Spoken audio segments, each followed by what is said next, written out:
So you first started in New York City, and now Joe is returning for the fifth and final season. So let's get into some of the characters and storylines from past seasons that might become full circle for this final one. Now, a year and a half ago, Netflix released this video of Penn Badgley talking about the final season of You and how old characters could come back. So let's take a look. More importantly, you're considering what, or should I say who, Joe will come up against as he finally returns to New York. Though I can't say who just yet. We all know there are many loose ends from Joe's past. The question is, who are you?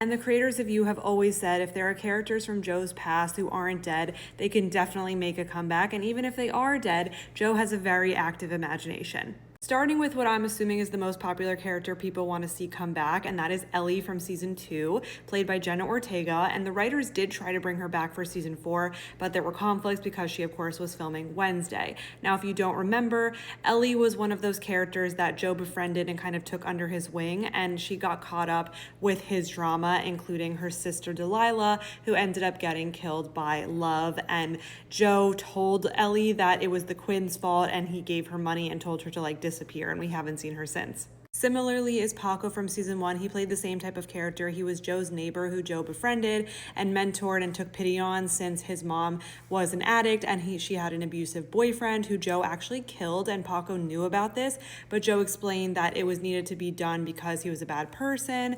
And later Paco actually saw Beck being held captive, and she was telling him that Joe was a bad person, but Paco didn't believe him because that he knew that Joe did what he did to help him, so he did not help Beck escape, and we never saw Paco again. So I think we could see him make a return.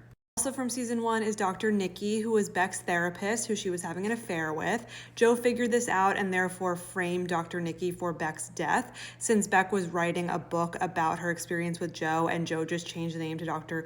Nikki, had it published, therefore framing him. And the last we saw Dr. Nikki was in season 2 when he was in prison, and Love's brother 40 went to see him and told him that he was adapting Beck's book into a movie. And when he was reading through it, it read like Dr. Nikki really wasn't the one responsible, and he had his theories that it was Joe. And then Dr. Nikki confirmed that Joe was the person he saw, but he said he didn't want to say anything more since he was afraid of Joe, and 40 ended up being killed anyway.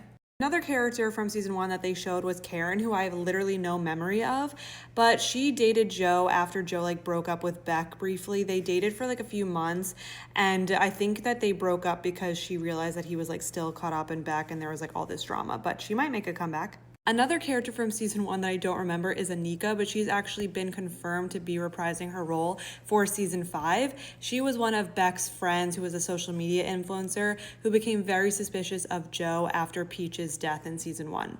Then they showed Carrie and Sherry, who was this couple from season 3 out in the suburbs. They were influencer, bodybuilder couple, very superficial, and they got caught up in the drama and were held captive in the box, but they managed to escape. And then they ended up doing a whole motivational speaker kind of heroes of the story spin. So I'd be very intrigued to see how they come back. They also showed Phoebe's picture. She was that social media influencer in season 4 who then moved to Thailand to teach English. So I'd be really curious how she comes back.